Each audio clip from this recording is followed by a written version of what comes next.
We need to save Anzac Day. Look, it was great to see the crowds still coming, but they're smaller crowds. Patriotism is dying, and that should shame the politicians who let this country's history be trashed. Now, I did hear people say, well, look, it's terrific. We today had the most Australians at Anzac Cove in Turkey, with the Anzacs first landed in World War I, since the centenary celebrations 8 years ago. But there were just 1,600 this morning by some estimates, and that's not even half of what we used to have before the pandemic. I mean, I was there, I saw them. And today, Anzac Day, was given another insult, or yesterday it was, when the Prime Minister hijacked the occasion by releasing his new Defence Strategic Review to rub some patriot dust all over it and help him sell this damp squid. Now, I reckon it's going to be up to the rest of us to demand respect for Anzac Day, and not least so that we can, well, at least, find the young Australians we're going to need to serve in our armed forces, especially now when the world is getting so very much more dangerous. We need them to think that the hardship and, yes, the dangers of some particular kinds of service above all are really worth it. And I'm talking about, how about trying to find all the young Australians we'll need to serve in these nuclear submarines that the government is buying. This is a critical issue. 12 new huge nuclear submarines that have a great advantage, of course. They can stay underwater for months undetected. But we're going to need to find somehow the men and women who actually want to crew a tube of steel that just sits there at the bottom of the ocean week after week after week, locked underwater, cooped up with the same bunch of people, and if there is a war with China, to sail to exactly where the danger is greatest. How are we going to do that? Find at least 130 sailors who are up for that challenge for every single sub, so multiply that by 12 subs, and then add, people on holidays, some reserve. You're looking maybe at 3,000 people we need to find that will do just that one dangerous job. What kind of people are they? Well, let's ask one. Peter Scott has commanded 2 submarines in our Navy, and before his retirement was a Commodore and Director General Submarines in the Navy Strategic Command and head of the submarine profession. He has now written a memoir, Running Deep in Australian Submarine Life, and he joined me earlier. Peter Scott, thank you so much indeed for your time. First, can we just start with these nuclear submarines that we're getting? They're horribly expensive, but are they the right way to go?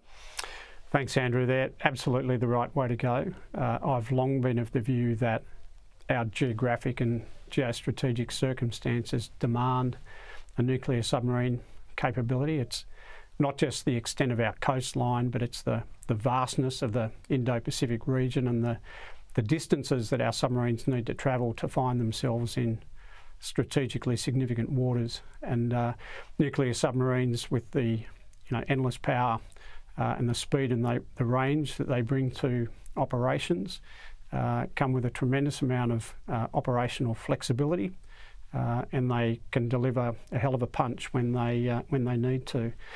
So a long time coming, but definitely the way to go for a maritime nation such as Australia.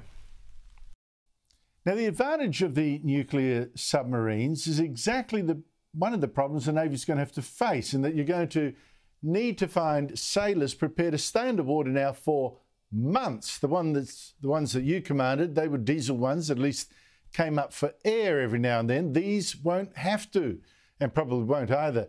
How do you actually cope when you're cooped up down there for months on end with the same people? That's got to be stressful. It can be stressful. It can also be quite homely. So, the boats, we learn to know and understand that environment, and we become alert when we need to be, but also very comfortable in that environment.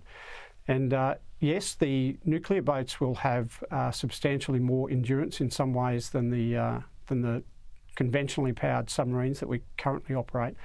But already today, our submarines deploy for extended periods, 6, 7, 8 months away from home port.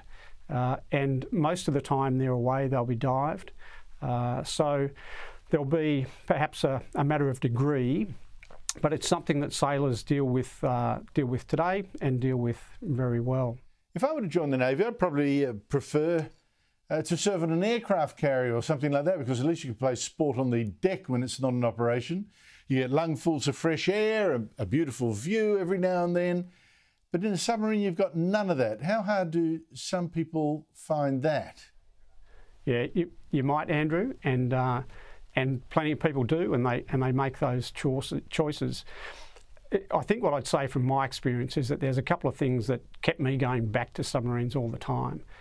One was the purpose, which is very clear. You know, you're absolutely out there at the front line of your defence force, defending your nation and being prepared to do that when called upon to do so. The other is the challenge. Just being in the Navy, going to sea in warships is difficult. Going to sea in submarines is harder, but there are people out there who enjoy a challenge. And the third was the people. You know, the people that you live and work with in submarines make it all worthwhile. Now, each of these new submarines are probably going to need about 130 odd crew, a lot more than the Collins class ones we've got now. There's going to be 12 of these subs. I wonder how we are going to find that many sailors. Do you feel any doubt about that? Couple of words there, doubt and find. So I'm confident that we can meet the workforce challenges. But what I'd make a point really clear on is that you don't find submarine crews or a submarine workforce anywhere. They're not a naturally occurring organism. You have to create a submarine workforce. So absolutely challenging. Certainly some new skills required with the nuclear component of the submarine arm moving forward. But it's the sort of thing that really needs three things. It needs strategic clarity, priority, and determination. And I think the clarity is there with the pathway that's been articulated to tell us what capability we need and when. The priority is going to come because it is a nuclear-powered submarine, and there's just no option for half measures here. So I think we'll see that, you know, the crewing of the submarine element of the Navy will come first and foremost into the future. And the third really is that determination. And I think our geostrategic circumstances are driving that in full measure. So absolutely a big challenge for the nation, but also absolutely and equally one that we can meet and one that we need to meet. Well, Peter Scott, I think you've actually clarified what I think should be in the Navy's pitch. It's like the armies with the SAS. We dare you to become a submariner. We dare you to become that good and that committed and be in danger. I think it's actually a great challenge for a certain kind of personality, a good personality. So, yeah, well, terrific. Thank you so much indeed for your time. Really appreciate it. Peter Scott. Andrew, you're welcome. Thank you.